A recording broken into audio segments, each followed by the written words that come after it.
Hi friends, ಎಲ್ಲರಿಗೂ ನಿಮ್ಮ ಪ್ರೀತಿಯ ಯೂಟ್ಯೂಬ್ ಚಾನಲ್ಗೆ ಸ್ವಾಗತ. ನೋಡಿ ಫ್ರೆಂಡ್ಸ್, ನಾವು ಹಿಂದಿನ ತರಗತಿಯಲ್ಲಿ 9th ಸ್ಟ್ಯಾಂಡರ್ಡ್ಗೆ ಸಂಬಂಧಪಟ್ಟಂತೆ 2 ಕ್ಲಾಸ್ಗಳನ್ನು ಮಾಡಿದ್ದೀವಿ. ಇದು 3ನೇ ಚಾಪ್ಟರ್ ಆಗಿರುತ್ತೆ. ಇದು TET GPSTR HSTR ಅಷ್ಟೇ ಅಲ್ಲದೆ ಸ್ಟೇಟ್ ಗೌರ್ಮೆಂಟ್ನ ಎಲ್ಲ ಎಕ್ಸಾಮ್ಗಳಿಗೂ ಕೂಡ ಹೆಲ್ಪ್ ಆಗುತ್ತೆ. ಅಧ್ಯಾಯ 3 ಯಾವುದಪ್ಪ ಅಂದರೆ ಪರಮಾಣುಗಳು ಮತ್ತು ಅಣುಗಳು. ಮೊದಲನೇದಾಗಿ ನಾವು ಪರಮಾಣುಗಳ ಬಗ್ಗೆ ನೋಡ್ತಾ ಬರೋದಾದರೆ, ಪರಮಾಣುಗಳ ಕುರಿತು ಕೆಲವೊಂದಿಷ್ಟು ತತ್ವಶಾಸ್ತ್ರಜ್ಞರು ಕೆಲವೊಂದಿಷ್ಟು ಸಿದ್ಧಾಂತಗಳನ್ನು ನೀಡಿದ್ದಾರೆ. ಅವುಗಳನ್ನು ನೋಡ್ತಾ ಬರೋದಾದರೆ, ಮೊದಲನೇದಾಗಿ ಮಹರ್ಷಿ ಕಣರವರು ಇವರು ಭಾರತೀಯ ತತ್ವಶಾಸ್ತ್ರಜ್ಞರು ಅಂದರೆ ಇಂಡಿಯನ್. ಇವರು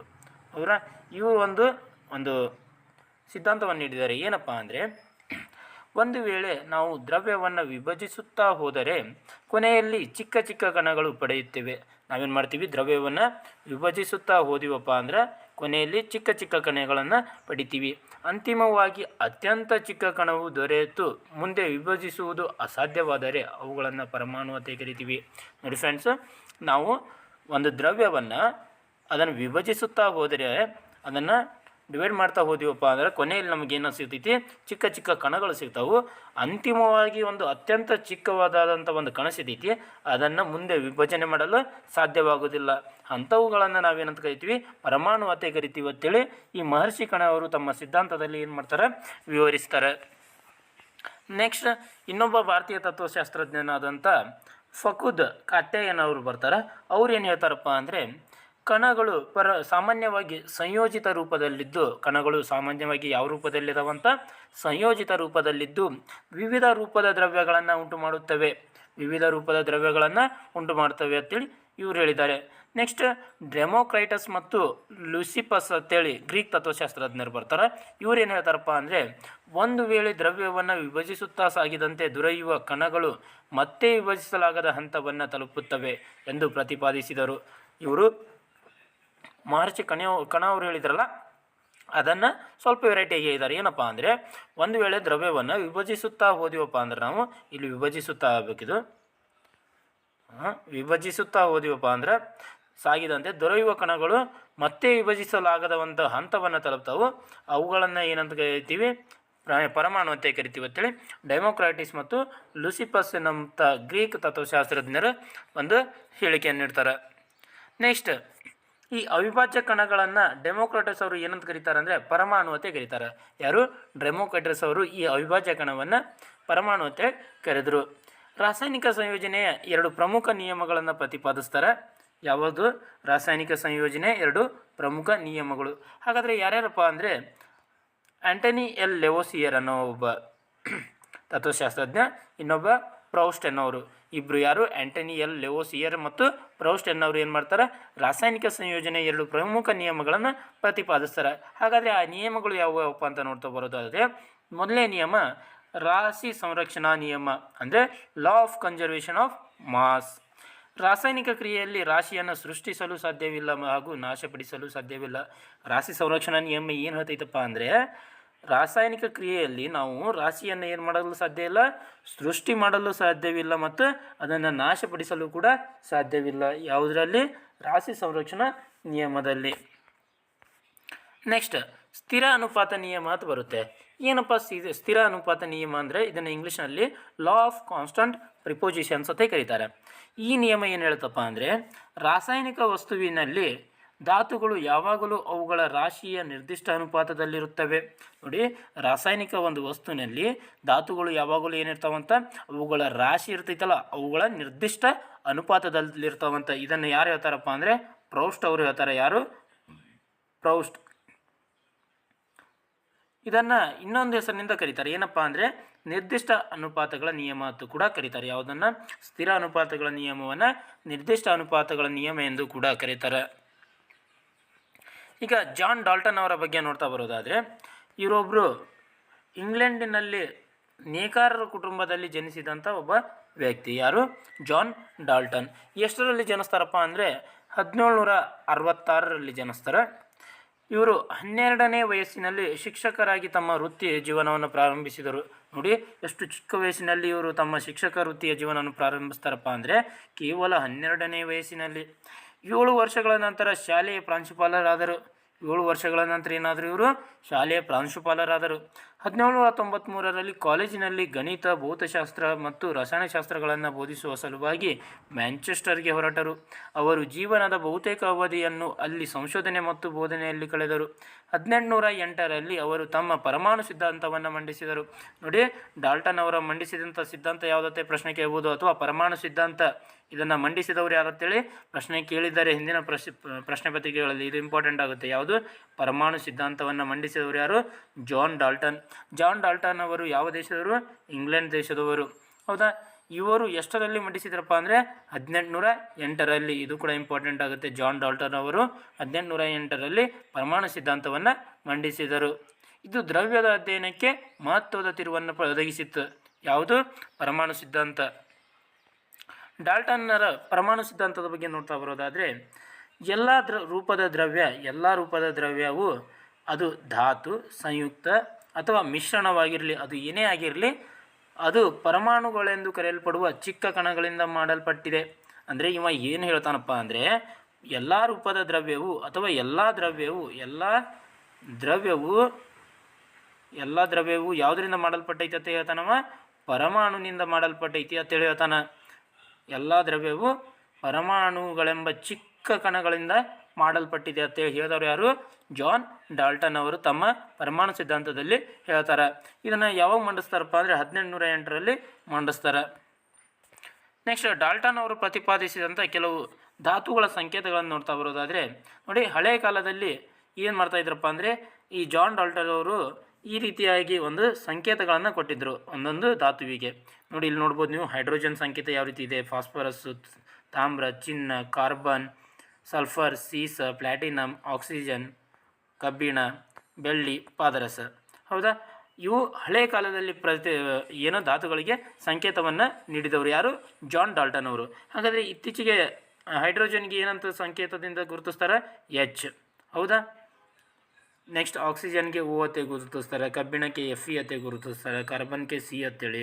ಹೌದಾ? ಸಲ್ಫರ್ಗೆ ಎಸ್ ಅತ್ತೇರಿ, ಬೆಳ್ಳಿಗೆ ಎ ಜಿ, ಎ ಯು, ಚಿನ್ನ ಅರಮ್, ಪಾದರಸ ಎಚ್ ಜಿ. ಈ ರೀತಿ ಸಂಕೇತಗಳನ್ನು ನಾವು ಮುಂದೆ ನೋಡ್ತಾ ಬರೋಣ ಬನ್ನಿ. ಪರಮಾಣು. ಮೊದಲನೇದಾಗಿ ಪರಮಾಣು ಅಂದರೆ ಏನಪ್ಪ ಅಂದರೆ, ಎಲ್ಲ ದ್ರವ್ಯದ ಮೂಲ ಘಟಕಗಳೇ ಪರಮಾಣು. ನೋಡಿ, ಎಲ್ಲ ದ್ರವ್ಯಗಳು ಪರಮಾಣುಗಳು ಎಂಬ ಚಿಕ್ಕ ಅಣುಗಳಿಂದ ಮಾಡಲ್ಪಟ್ಟಿದೆ ಅಂತೇಳಿ ಜಾನ್ ಡಾಲ್ಟನ್ ಅವರು ಹೇಳ್ತಾರೆ ತಮ್ಮ ಪರಮಾಣು ಸಿದ್ಧಾಂತದಲ್ಲಿ. ಹಾಗಾದರೆ ಪರಮಾಣು ಅಂದರೆ ಏನಪ್ಪ ಅಂದರೆ, ಇದೊಂದು ದ್ರವ್ಯದ ಮೂಲ ಘಟಕವಾಗಿತ್ತು. ಪರಮಾಣು ಅಂದರೆ ದ್ರವ್ಯದ ಮೂಲ ಘಟಕವಾಗಿದ್ದು ಚಿಕ್ಕ ಕಣಗಳನ್ನು ಹೊಂದಿರ್ತೈತಿ. ಪರಮಾಣುಗಳು ತೀರಾ ಚಿಕ್ಕವು. ಪರಮಾಣುಗಳು ಎಷ್ಟು ಚಿಕ್ಕದವಪ್ಪ ಅಂದ್ರೆ ಅದನ್ನು ಹೊಳ್ಳಿ ವಿಭಜನೆ ಮಾಡೋಕ್ಕೆ ಸಾಧ್ಯ ಇಲ್ಲ, ಅಷ್ಟು ಚಿಕ್ಕದಾಗಿದ್ದಾವೆ ಯಾವ ಪರಮಾಣುಗಳು. ಪರಮಾಣು ತ್ರಿಜ್ಯವನ್ನು ನಾವು ಯಾವುದರಲ್ಲಿ ಅಳತೆ ಮಾಡ್ತೀವಪ್ಪ ಅಂದರೆ ನ್ಯಾನೋಮೀಟರ್ಗಳಲ್ಲಿ ಅಳತೆ ಮಾಡ್ತೀವಿ. ಯಾವುದರಲ್ಲಿ? ನ್ಯಾನೋಮೀಟರ್ಗಳಲ್ಲಿ. ಪರಮಾಣು ತ್ರಿಜ್ಯವನ್ನು ನಾವು ನ್ಯಾನೋಮೀಟರ್ಗಳಲ್ಲಿ ಅಳತೆ ಮಾಡ್ತೀವಿ. ನೆಕ್ಸ್ಟ್ IUPAC ಅಂತ ಬರುತ್ತೆ. IUPAC ಅಂದರೆ ಏನಪ್ಪ ಅಂದರೆ international union for pure and applied chemistry. International union for pure and applied chemistry ಅನ್ನೋದು IUPACಯ ವಿಸ್ತೃತ ರೂಪ. ಕನ್ನಡದಲ್ಲಿ ಶುದ್ಧ ಮತ್ತು ಅನ್ವಯಿಕ ರಸಾಯನಶಾಸ್ತ್ರದ ಅಂತಾರಾಷ್ಟ್ರೀಯ ಸಂಸ್ಥೆ ಅಂತ ಕರಿತೀವಿ. ಏನಂತ ಕರಿತೀವಿ? ಶುದ್ಧ ಮತ್ತು ಅನ್ವಯಿಕ ರಸಾಯನಶಾಸ್ತ್ರದ ಅಂತಾರಾಷ್ಟ್ರೀಯ ಸಂಸ್ಥೆ. IUPAC ಯಾವ ಸ್ಥಾಪನೆ ಆಗ್ತೈತಪ್ಪ ಅಂದರೆ 1919ರಲ್ಲಿ ಸ್ಥಾಪನೆ ಆಗ್ತೈತಿ. ಇದು ತನ್ನ ಕೇಂದ್ರ ಕಚೇರಿಯನ್ನು USA ಹೊಂದೈತಿ. ನೋಡಿ, IUPAC ಸ್ಥಾಪನೆ 1919, ಕೇಂದ್ರ ಕಚೇರಿ USA. ಇದೊಂದು ಅಂತಾರಾಷ್ಟ್ರೀಯ ವೈಜ್ಞಾನಿಕ ಸಂಸ್ಥೆ ಆಗೈತಿ. ನೋಡಿ, ಇದೊಂದು ಅಂತಾರಾಷ್ಟ್ರೀಯ ವೈಜ್ಞಾನಿಕ ಸಂಸ್ಥೆ ಆಗೈತಿ.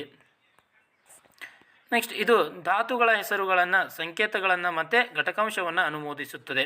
ಇದರ ಕೆಲಸ ಏನಪ್ಪ ಅಂದರೆ IUPACಯ ಕೆಲಸ ಇದು ಧಾತುಗಳಿಗೆ ಹೆಸರುಗಳನ್ನು ನೀಡ್ತೈತಿ, ನೆಕ್ಸ್ಟ್ ಸಂಕೇತಗಳನ್ನು ನೀಡ್ತೈತಿ ಮತ್ತು ಘಟಕಾಂಶವನ್ನು ಅನುಮೋದಿಸ್ತೈತಿ. ಯಾವುದು? ಈ IUPAC ಅನ್ನುವಂಥ ಒಂದು ಸಂಸ್ಥೆ. ಅನೇಕ ಧಾತುಗಳ ಸಂಕೇತಗಳನ್ನು ನೋಡಿ, ನಾವು ಧಾತುಗಳ ಸಂಕೇತಗಳನ್ನು ಯಾವ ರೀತಿ ನೀಡ್ತೀವಿ ಅನ್ನೋದನ್ನು ನೋಡ್ತಾ ಬರೋಣ. ಇದನ್ನು 3 ರೀತಿ ನೀಡ್ತಾರೆ. ಧಾತುಗಳ ಸಂಕೇತವನ್ನು ಯಾವ ರೀತಿ, ಎಷ್ಟು ರೀತಿ ನೀಡ್ತಾರೆ? 3 ರೀತಿಯಲ್ಲಿ ನೀಡ್ತಾರೆ. ಮೊದಲನೇದಾಗಿ ಯಾವ ರೀತಿ ನೀಡ್ತೀವಿ ಅಂತ ನೋಡ್ತಾ ಬರೋದಾದರೆ, ಅನೇಕ ಧಾತುಗಳ ಸಂಕೇತಗಳನ್ನು ಅವುಗಳ ಆಂಗ್ಲ ಭಾಷೆಯ ಹೆಸರಿನ ಮೊದಲ 1 ಅಕ್ಷರ ಅಥವಾ 2 ಅಕ್ಷರಗಳಿಂದ ಪಡೆಯಲಾಗುತ್ತದೆ. ಏನು ಮಾಡ್ತೀವಿ? ಅನೇಕ ಧಾತುಗಳ ಸಂಕೇತಗಳನ್ನು ಯಾವ ರೀತಿ ನೀಡ್ತೀವಿ? ನಾವು ಇಲ್ಲಿ ನೋಡ್ಬೋದು, ಹೈಡ್ರೋಜನ್ ಅಂತೇಳಿ ಇಲ್ಲಿ ಬರೆದೆ. ಹೌದಾ? ಹೈಡ್ರೋಜನ್ನ ಸಂಕೇತ ಏನಪ್ಪ? ಧಾತು ಸಂಕೇತ ಎಚ್ ಅಂತೇಳಿ ನಾವು ನೋಡ್ತೀವಿ. ಹಾಗಾದರೆ ಎಚ್ ಅನ್ನೋದು ಏನು ಮಾಡಿದ್ದೀವಿ ನಾವು? ಅವುಗಳ ಆಂಗ್ಲ ಭಾಷೆಯ ಮೊದಲ ಒಂದು ಅಕ್ಷರವನ್ನು ತೊಗೊಂಡಿವಿ, ಹೌದಾ? ಹಾಗಾದರೆ 2 ಅಕ್ಷರದ್ದು ಯಾವುದಾದ್ರು? ಹೀಲಿಯಮನ್ನು ಏನಂತ ಗುರುತಿಸ್ತೀವಿ? ಅದರ ಸಂಕೇತ ಏನು? ಎಚ್ ಅತ್ತೆ ಗುರುತಿಸ್ತೀವಿ. ಯಾಕಪ್ಪ ಅಂದರೆ ನೋಡಿ, ನಾವು ಎಚ್ ಅನ್ನೋದನ್ನು ಮೊದಲು ತೊಗೊಂಡಿದ್ದೀವಿ, ಹೌದಾ? ಇನ್ನೊಂದು ಎಚ್ ಅಂತೇಳಿ ಸಂಕೇತ ತೊಗೊಂಡಿದ್ದೆವಪ್ಪ ಅಂದ್ರೆ ನಮ್ಗೆ ಕನ್ಫ್ಯೂಷನ್ ಆಗ್ತಿತ್ತು, ಯಾವುದು ಹೈಡ್ರೋಜನ್ ಯಾವುದು ಹೀಲಿಯಂ ಅಂತೇಳಿ, ಹೌದಾ? ಅದಕ್ಕಾಗಿ ನಾವೇನು ಮಾಡ್ತೀವಿ? 2 ಅಕ್ಷರಗಳನ್ನು ಬಳಸ್ತೀವಿ. ಮೊದಲ ಅಕ್ಷರವನ್ನು ಕ್ಯಾಪಿಟಲ್ ಲೆಟರ್ಲಿಂದ ಬರೆದ್ರೆ ಎರಡನೇ ಅಕ್ಷರವನ್ನು ಸ್ಮಾಲ್ ಲೆಟರ್ಲಿಂದ ಬರಿತೀವಿ. ನೋಡಿ, ಸಂಕೇತದಲ್ಲಿ ಮೊದಲ ಅಕ್ಷರವನ್ನು ದೊಡ್ಡ ಅಕ್ಷರದಲ್ಲಿಯೂ ಅಂದರೆ ಅಪ್ಪರ್ ಕೇಸ್ ಅಂದರೆ ಕ್ಯಾಪಿಟಲ್ ಲೆಟರ್ ಮತ್ತು ಎರಡನೇ ಅಕ್ಷರವನ್ನು ಚಿಕ್ಕ ಅಕ್ಷರದಲ್ಲಿ ಅಂದರೆ ಲೋವರ್ ಕೇಸ್ ಅಂದರೆ ಸ್ಮಾಲ್ ಲೆಟರ್ನಲ್ಲಿ ಬರಿತೀವಿ. ಯಾವುದು? ಹೀಲಿಯಂ ಒಂದು ಎಕ್ಸಾಂಪಲ್ ತೊಗೊಂಡಿದ್ದೀವಿ. ಇಲ್ಲಿ ನೋಡ್ಬೋದು ನೀವು. ಉದಾಹರಣೆಗೆ ಹೈಡ್ರೋಜನ್ನ ಸಂಕೇತ ಎಚ್, ಆಕ್ಸಿಜನ್ ಸಂಕೇತ ಓ, ಅಲ್ಯೂಮಿನಿಯಂ ಸಂಕೇತ ಎ ಎಲ್, ಕೋಬಾಲ್ಟ್ನ ಸಂಕೇತ CO ಆಗಿರ್ತೈತಿ, ಹೌದಾ? ಮೊದಲ ಧಾತುಗಳ ಸಂಕೇತಗಳನ್ನು ಧಾತುಗಳ ಆಂಗ್ಲ ಹೆಸರಿನ ಮೊದಲ ಅಕ್ಷರದೊಂದಿಗೆ ನಂತರ ಬರುವ ಅಕ್ಷರವನ್ನು ತೆಗೆದುಕೊಂಡು ಪಡೆಯಲಾಗಿದೆ. ಕೆಲವು ಧಾತುಗಳ ಸಂಕೇತವನ್ನು ಏನು ಮಾಡಲಾಗಿದೆ ಅಂತೆ? ಧಾತುಗಳ ಆಂಗ್ಲ ಹೆಸರಿನ ಮೊದಲ ಅಕ್ಷರವನ್ನು ಪಡೆಯಲಾಗಿದೆ, ನಂತರ ಬರುವ ಅಕ್ಷರವನ್ನು ಕೂಡ ಪಡೆದುಕೊಂಡು ಅದರ ಸಂಕೇತವನ್ನು ನಿರ್ಮಾಣ ಮಾಡಲಾಗಿದೆ. ಯಾವ ರೀತಿಯಪ್ಪ ಅಂದರೆ ಕ್ಲೋರಿನ್, ನೀವು ನೋಡ್ಬೋದು, ಕ್ಲೋರಿನ್ ಹೌದಾ? ಇಲ್ಲಿ ಸಿ ಮತ್ತು ಎಲ್ ಅನ್ನು ತೊಗೊಂಡಿದ್ದೀವಿ. ನೆಕ್ಸ್ಟ್ ಜಿಂಕ್ ಇಲ್ಲೇನು ತೊಗೊಂಡಿದ್ದೀವಿ? ಜೆಡ್ ಮತ್ತು ಎನ್, ಹೌದಾ? ಈ ರೀತಿಯಾಗಿ ನಾವು ಧಾತುಗಳ ಸಂಕೇತಗಳನ್ನು ಗುರುತಿಸ್ತೀವಿ. ಅದರ ಜೊತೆಗೆ ಮೂರನೇ ರೀತಿ ಯಾವುದಪ್ಪ ಅಂದರೆ ಇತರೆ ಕೆಲವು ಧಾತುಗಳ ಸಂಕೇತಗಳನ್ನು ಆ ಧಾತುಗಳ ಲ್ಯಾಟಿನ್, ಜರ್ಮನ್ ಅಥವಾ ಗ್ರೀಕ್ ಹೆಸರುಗಳಿಂದ ಪಡೆಯಲಾಗೈತಿ. ಯಾವ ರೀತಿ? ಎಕ್ಸಾಂಪಲ್ ನೋಡ್ತಾ ಬರೋದಾದರೆ ಕಬ್ಬಿಣಕ್ಕೆ ಏನಂತ ಕರಿತೀವಿ ನಾವು? ಲ್ಯಾಟಿನ್ ಭಾಷೆಯಲ್ಲಿ ಫೆರಮ್ ಅಂತ ಕರಿತೀವಿ. ಏನಂತ ಕರಿತೀವಿ? ಫೆರಮ್. ಹಾಗಾದರೆ ಅದರ ಸಂಕೇತವನ್ನು FE ಅಂತ ಕರಿತೀವಲ್ಲ, ಇದನ್ನು ಯಾವುದರಿಂದ ಪಡೆಯಲಾಗಿದೆ? ಲ್ಯಾಟಿನ್ ಭಾಷೆಯ ಒಂದು ಹೆಸರಿನಿಂದ ಪಡೆಯಲಾಗಿದೆ. ನೆಕ್ಸ್ಟ್ ಸೋಡಿಯಮನ್ನು ಇದನ್ನು ನೆಟ್ರಿಯಮ್ ಅಂತ ಕರೀತಾರೆ. ಏನಂತ ಕರೀತಾರೆ? ನೆಟ್ರಿಯಮ್. ಅದಕ್ಕಾಗಿ Na ಅಂತ ತೊಗೊಂಡಿವಿ. ಪೊಟ್ಯಾಷಿಯಮನ್ನು ಕೇಲಿಯಂ ಅಂತ ಕರೀತಾರೆ. ಇದನ್ನು ಕೆ ತೊಗೊಂಡಿವಿ. ನೋಡಿ, ಐರನ್ದ ಸಂಕೇತ, ಧಾತುವಿನ ಸಂಕೇತ Fe, ಸೋಡಿಯಂನ ಧಾತುವಿನ ಸಂಕೇತ Na, ಪೊಟ್ಯಾಷಿಯಂನ ಧಾತುವಿನ ಸಂಕೇತ ಕೆ ಆಗೈತಿ. ನೋಡಿ, ಈ ಚಾಪ್ಟರ್ ಇದೆಯಲ್ಲ, ಇದು GPSTR purpose very important chapter. GPSTR purpose ಇದು ವೆರಿ ಇಂಪಾರ್ಟೆಂಟ್. ನೋಡಿ, ಹಳೆ ಪ್ರಶ್ನೆ ಪತ್ರಿಕೆಗಳನ್ನು ನೋಡಿದಾಗ ಮತ್ತು ಅಲ್ಲಿ ಕೆಲವೊಂದಿಷ್ಟು ರಾಸಾಯನಿಕ ಹೆಸರುಗಳನ್ನು ಬರೆಯಿರಿ ಅಥವಾ ಆ ರಾಸಾಯನಿಕ ಫಾರ್ಮುಲಾವನ್ನು ಬರೆಯಿರಿ ಅಂತ ಎಷ್ಟು ಕೇಳಿದ್ದಾರೆ. ನೆಕ್ಸ್ಟ್ ಧಾತುವಿನ ಸಂಕೇತವನ್ನು ಕೂಡ ಕೇಳಿದ್ದಾನೆ. ನೆಕ್ಸ್ಟ್ ನಿಮಗೆ ಆ ಧಾತುವಿನ ಪರಮಾಣು ಸಂಖ್ಯೆಯನ್ನು ಕೂಡ ಕೇಳಿದ್ದಾನೆ, ಹೌದಾ? ಇವೆಲ್ಲ ನೋಡ್ತಾ ಬರೋದಾದರೆ ಈ ಚಾಪ್ಟರ್ ವೆರಿ ಇಂಪಾರ್ಟೆಂಟ್ ಆಗುತ್ತೆ. ಯಾವ ಪರ್ಪಸಪ್ಪ ಅಂದರೆ GPSTR ಪರ್ಪಸ್ಗೆ, ಓಕೆನಾ? ನೆಕ್ಸ್ಟ್ ಕೆಲವು ಧಾತುಗಳ ಸಂಕೇತಗಳನ್ನು ನೋಡ್ತಾ ಬರೋದಾದರೆ aluminium Al, argon Ar, barium Ba, boron B, bromine Br, calcium Ca, carbon C, chlorine Cl, cobalt CO. Next ಇಲ್ಲಿದೆ ನೋಡಿ, ತಾಮ್ರ, ಫ್ಲೋರಿನ್ F. ಇವೆಲ್ಲವನ್ನು ನೋಡ್ಕೊಳ್ಳಿ ಅಥವಾ ಒಂದು ಸ್ಕ್ರೀನ್ಶಾಟ್ ತೊಗೊಳ್ಳಿ, ಹೌದಾ? ಇದರಲ್ಲಿ ಇಂಪಾರ್ಟೆಂಟನ್ನು ಕೆಲವೊಂದಿಷ್ಟು ಇಲ್ಲಿ ನೋಡ್ಬೋದು. ಕಬ್ಬಿಣ Fe, ಚಿನ್ನ ಅನ್ನೋದು ಅರಮ್, ಕಾಫರ್ ತಾಮ್ರ. ನೆಕ್ಸ್ಟ್ ನೈಟ್ರೋಜನ್, ಪೊಟ್ಯಾಷಿಯಮ್, ಸಿಲಿಕಾನ್, ಬೆಳ್ಳಿ. Next sodium, sulphur, uranium. Next zinc, ಸತು, ನಿಯಾನ್ ಅಂತ ಬರುತ್ತೆ ನೋಡಿ, ಇದೊಂದು ಇಂಪಾರ್ಟೆಂಟ್. ಇವೆಲ್ಲವೂ ಕೂಡ ಇಂಪಾರ್ಟೆಂಟ್.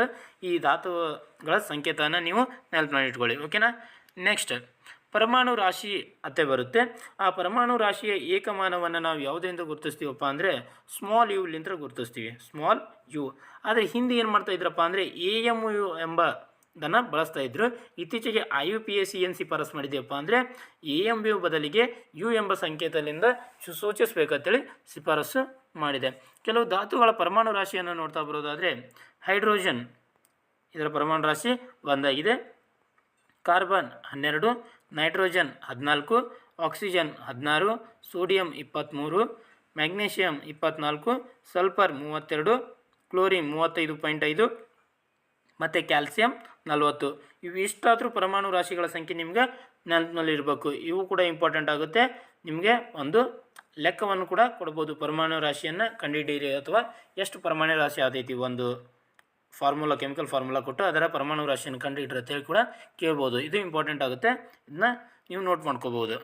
ಓಕೆನಾ. ನೆಕ್ಸ್ಟ್, ಅಣು ಅಂದರೆ ಏನಪ್ಪ ಅಂದರೆ ರಾಸಾಯನಿಕವಾಗಿ ಜೊತೆಗೆ ಬಂಧಿಸಲ್ಪಟ್ಟ ಅಥವಾ ಆಕರ್ಷಣಾ ಬಲಗಳಿಂದ ಬಿಗಿಯಲ್ಪಟ್ಟ ಅಥವಾ ಹೆಚ್ಚು ಪರಮಾಣುಗಳ ಗುಂಪನ್ನು ಅಣು ಅಂತ ಕರಿತೀವಿ. ನೋಡಿ, ರಾಸಾಯನಿಕವಾಗಿ ಏನಾದರೂ ಬಂಧಿಸಲ್ಪಟ್ಟ ಅಥವಾ ಆಕರ್ಷಣಾ ಬಲಗಳಿಂದ ಬಿಗಿಯಲ್ಪಟ್ಟ ಅಥವಾ ಹೆಚ್ಚು ಪರಮಾಣುಗಳ ಗುಂಪನ್ನು ನಾವೇನಂತ ಕರಿತೀವಿ? ಅಣು ಯಾವುಗಳಿಂದ ಆಗಿರ್ತೈತಪ್ಪ ಅಂದರೆ ಪರಮಾಣುಗಳಿಂದ ಆಗಿರ್ತೈತಿ. ಪರಮಾಣುಗಳ ಹೆಚ್ಚು ಗುಂಪನ್ನು ಅಣು ಅಂತ ಕರಿತೀವಿ. ಒಂದೇ ಧಾತುವಿನ ಅಥವಾ ವಿವಿಧ ಧಾತುಗಳ ಪರಮಾಣುಗಳನ್ನು ಸೇರಿ ಅಣುಗಳು ಉಂಟಾಗುತ್ತವೆ. ಅಣುಗಳು ಯಾವ ರೀತಿ ಉಂಟಾಗ್ತವಂತ, ಒಂದೇ ಧಾತುವಿನ ಅಥವಾ ವಿವಿಧ ಧಾತುವಿನ ಪರಮಾಣುಗಳು ಸೇರಿ ಏನಾಗ್ತವು? ಅಣು ಉಂಟಾತೈತಿ. ಧಾತುಗಳ ಅಣುಗಳ ಬಗ್ಗೆ ನೋಡ್ತಾ ಬರೋದಾದರೆ, ಧಾತುವಿನ ಅಣುಗಳು ಒಂದೇ ರೀತಿಯ ಪರಮಾಣುಗಳಿಂದ ಮಾಡಲ್ಪಟ್ಟಿವೆ. ಧಾತುಗಳ ಅಣುಗಳು ಯಾವುದರಿಂದ ಮಾಡಲ್ಪಟ್ಟವು ಅಂದ್ರೆ ಒಂದೇ ರೀತಿಯ ಪರಮಾಣುಗಳಿಂದ ಮಾಡಲ್ಪಟ್ಟವು. ಎಕ್ಸಾಂಪಲ್ ನೋಡ್ತಾ ಬರೋದಾದರೆ ಆರ್ಗಾನ್ ಮತ್ತು ಹೀಲಿಯಂ, ಇವು ಅನೇಕ ಧಾತುಗಳ ಅಣುಗಳು ಒಂದೇ ಪರಮಾಣುವಿನಿಂದ ಮಾಡಲ್ಪಟ್ಟಿವೆ. ಆದರೆ ಇದು ಬಹುತೇಕ ಲೋಹಗಳಿಗೆ ಅನ್ವಯಿಸುವುದಿಲ್ಲ. ಆರ್ಗಾನ್ ಮತ್ತು ಹೀಲಿಯಂ ಕೇವಲ ಒಂದೇ ರೀತಿಯ ಪರಮಾಣುವಿನಿಂದ ಮಾಡಲ್ಪಟ್ಟಿದೆ, ಆದರೆ ಬಹುತೇಕ ಲೋಹಗಳಿಗೆ ಇದು ಏನಾಗಲ್ಲ, ಅನ್ವಯಿಸುವುದಿಲ್ಲ. ಎಕ್ಸಾಂಪಲ್ಗೆ ನೋಡ್ತಾ ಬರೋದಾದರೆ ಆಕ್ಸಿಜನ್ ನೀವು ನೋಡ್ಬೋದು. ಆಕ್ಸಿಜನ್ ಒಂದು ಅಣು 2 ಆಕ್ಸಿಜನ್ ಪರಮಾಣುಗಳಿಂದಾಗೈತಿ. ಆಕ್ಸಿಜನ್ ಅನ್ನುವಂಥ ಒಂದು ಅಣು 2 ಆಕ್ಸಿಜನ್ ಪರಮಾಣುಗಳಿಂದಾಗೈತಿ. ಆದ್ದರಿಂದ ಇದನ್ನು ದ್ವಿಪರಮಾಣೀಯ ಅಣು ಅಂತ ಕರಿತೀವಿ. ಆಕ್ಸಿಜನ್ನ ಏನಂತ ಕರಿತೀವಿ ನಾವು? ದ್ವಿಪರಮಾಣೀಯ ಅಣು ಅಂತೇಳಿ ಕರಿತೀವಿ. ನೆಕ್ಸ್ಟ್, ಒಂದು ಪರಮಾಣುನಲ್ಲಿರುವಂಥ ಪರಮಾಣುಗಳ ಸಂಖ್ಯೆಯನ್ನು ಅದರ ಪರಮಾಣೀಯತೆ ಅಂತ ಕರಿತೀವಿ. ಒಂದು ಅಣುವಿನಲ್ಲಿ ಎಷ್ಟು ಪರಮಾಣುಗಳ ಸಂಖ್ಯೆ ಅದಾವಲ್ಲ, ಆ ಸಂಖ್ಯೆಗಳ ಆಧಾರದ ಮೇಲೆ ಅದನ್ನು ಏನಂತ ಕರಿತೀವಪ್ಪ ಅಂದ್ರೆ ಅದರ ಪರಮಾಣೀಯತೆ ಅಥವಾ ಅಟಾಮಿಸಿಟಿ ಅಂತೇಳಿ ಕರಿತೀವಿ.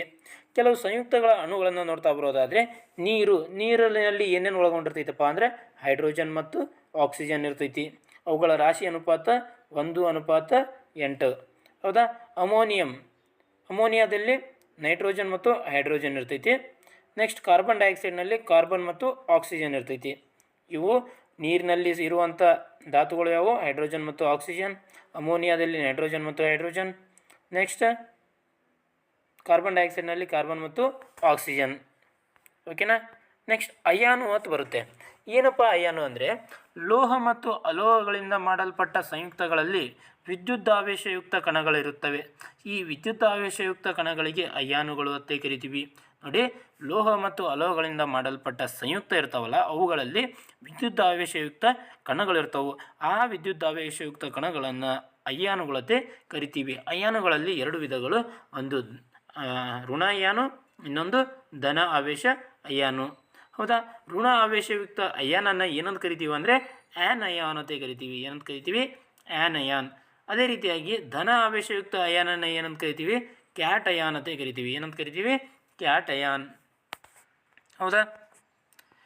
ನೆಕ್ಸ್ಟ್ ಏನಪ್ಪ ಅಂದರೆ ನಿಮಗೆ ಈ ರೀತಿಯಾಗಿ ಇದರ ಒಂದು ಫಾರ್ಮುಲಾ ಏನಂತೆ ಕೇಳ್ಬೋದು. ಸೋಡಿಯಂ ಕ್ಲೋರೈಡ್ನ ಫಾರ್ಮುಲಾ ಏನಪ್ಪ ಅಂದರೆ NaCl ಆಗಿರುತ್ತೆ. ಏನಾಗಿರುತ್ತೆ? NaCl.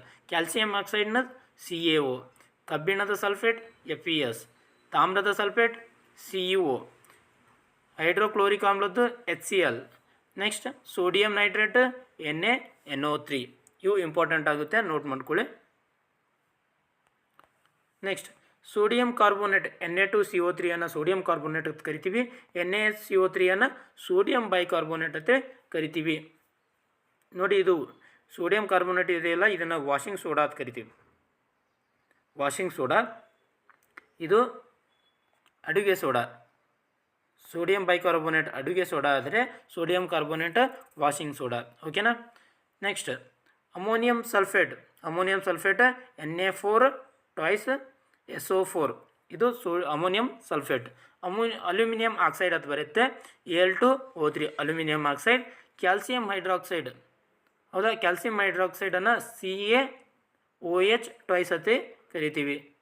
ಹೌದಾ. ಇದನ್ನು ಸುಣ್ಣದ ತಿಳಿ ನೀರು ಅಂತ ಕೂಡ ಕರಿತೀವಿ. ಸುಣ್ಣದ ತಿಳಿ ನೀರಿಗೆ ಇನ್ನೊಂದು ಹೆಸರು ಕ್ಯಾಲ್ಸಿಯಂ ಹೈಡ್ರಾಕ್ಸೈಡ್. ಓಕೆನಾ.